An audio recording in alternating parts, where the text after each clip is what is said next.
tipid-tipid. Ayan. Oh, ang galing. Oh, di ba? Oh. Kaya lang, bantayan lang natin. Good morning guys. Yon. At maaga pumunta kami sa fishport ng Mercedes. Yon, di ba? Para bumili ng isda. So, alam niyo ba kung bakit? Gusto ko lang bumili ng mag-stock ng medyo maraming isda. Medyo lang naman.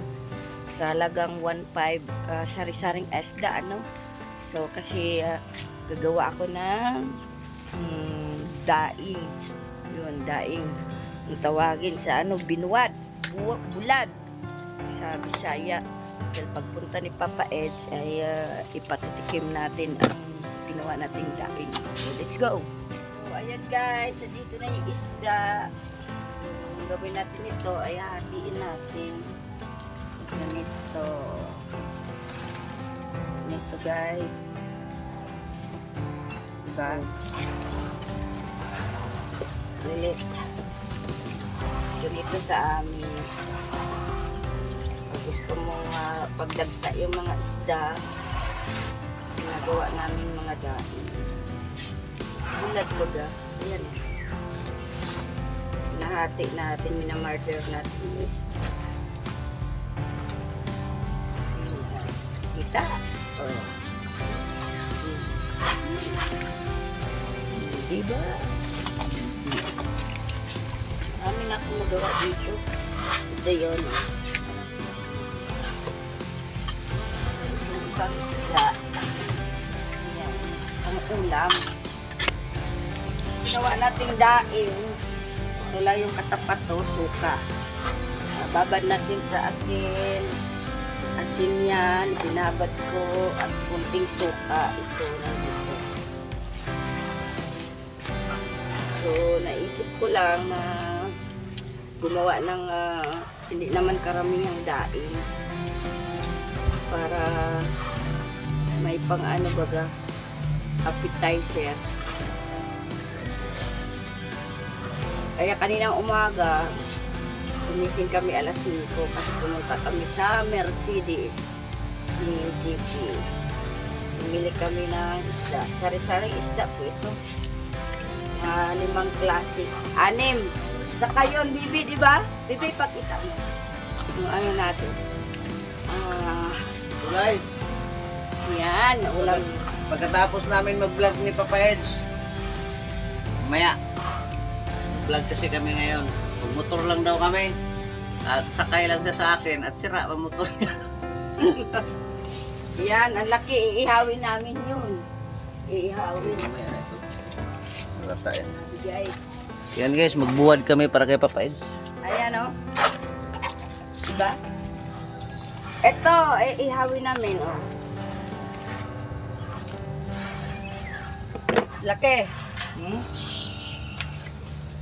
Tawag nito sa amin ay banggisan. Sarap to ihawin.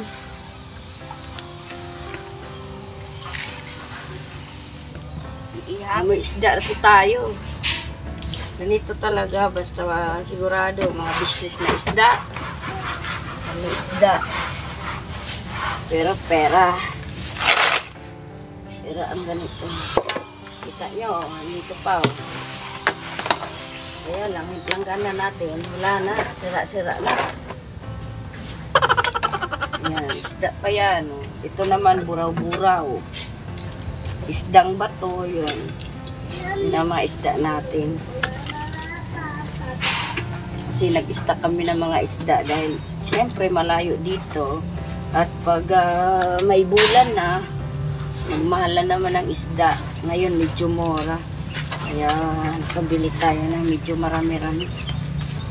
Maaga pa kami dun sa Mercedes. Uy, shout out kay Ma'am Nance, kay Lulabing, kay Nanay Susan, Ate Mela, Ate Nelly, kay Ma'am Rosemary, pagaling ka Ma'am Ros. Namiss ka na namin. At sa lahat ng viewers ng ADC, no? Kaya, ito, binabad ko na po sa suka at asin. Pag pumunta si Papa Edge dito, ipapatikim natin itong ginawa kong dahil. So mamaya, ibilad ko yan doon sa taas ng bahay. Para maganda. Yun mamaya ang titingnan natin. Kasi syempre may mga pusa. Baka maunahan tayo ng pusa, guys. Wala nang pinaghirapan ko. Kung mapusa ito, nako, hindi na matikman ni Papa Eds.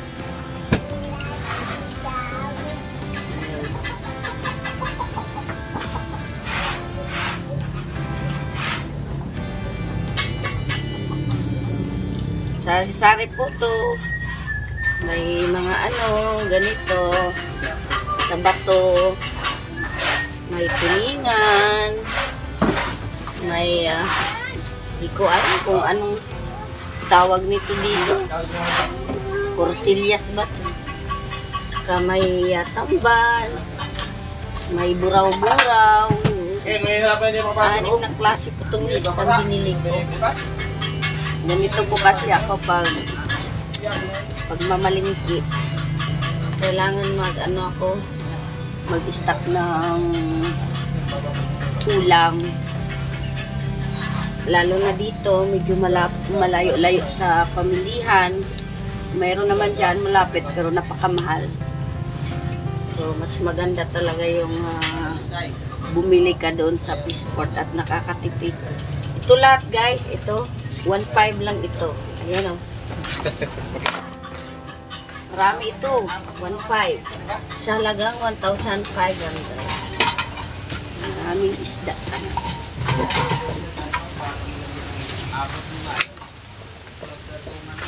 So, ang dami isda doon. May mga bangus.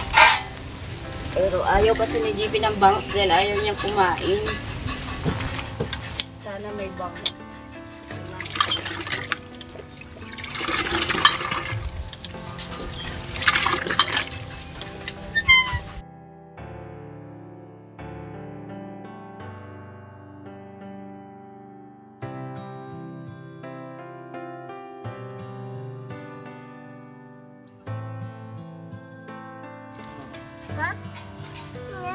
Isda green.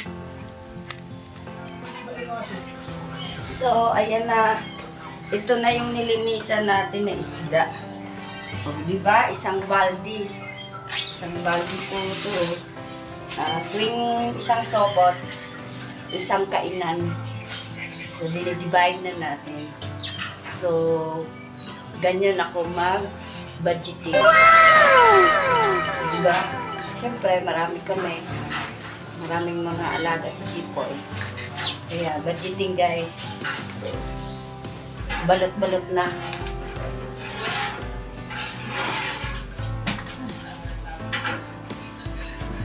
Ilagay na natin sa ref. Ito.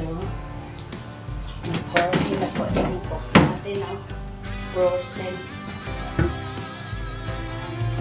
Bigyan natin siya ilalagay. 1, 2,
Oh, diba? So, ayan. Oh, puno. Puno na. Ito po yung gawin kong pangtuyo ng daing. Tinanggal ko muna yung sapin ng electric pan namin. Ay, tikno.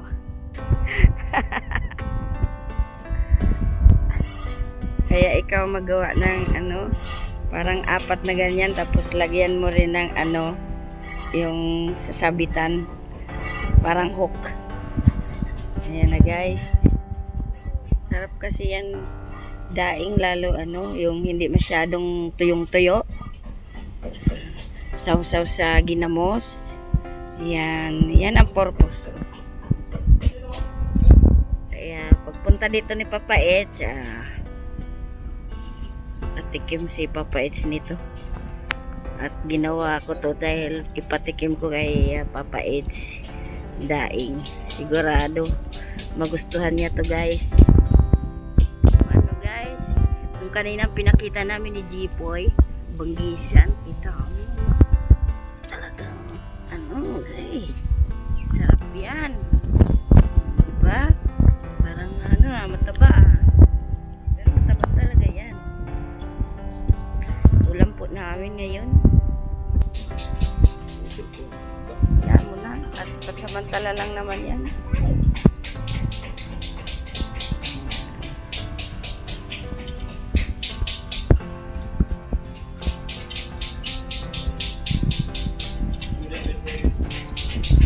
Ng mga daing cupping sa amin, pero gawang ano, kawayan, cupping ang tawag. Oo. Yan lang tayo. Thank you. Oh, diba? So, ayan. Yan, ganyan yan guys. Tapos patutuyuin ko.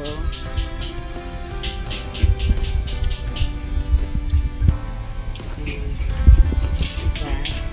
Hindi ko naman to as in tuyong-tuyo talaga. Yung kung sa Bisaya tawagin yung ano pa, sariwa, maniba. Yung sa saging, ano, maniba-niba.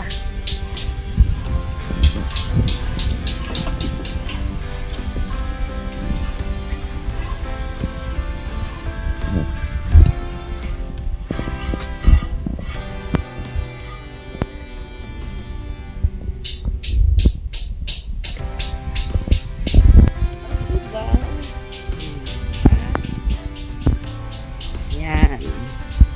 Daing na. Sana all DIY na cupping.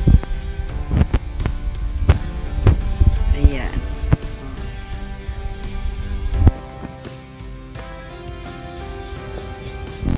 Ayan na guys, yung daing natin. Diba? Yan lang. So pag ikay masipag, marunong kang gumawa ng ano, para makatipid-tipid. Ayan. Oh, ang galing. Oh, di ba? Oh. Kaya lang bantayan lang natin dahil ba mamaya madali pa ng pusa. Ayan, thank you so much po sa lahat ng makapanood ng ating vlog ngayon sa paglinis natin ng isda, paggawa natin ng daing. Ipatikim po natin to kay Papa Eds. So, yun. Thank you so much po sa lahat. Happy, blessed Friday morning. Wow. Oy, kanya-kanya na lang po ka ng kanin ha. Hindi na ako magdadala ng kanin dito. Pagkatulog sa ulit, mahungkap na lang. Sarap guys, taba. Di namin naubos.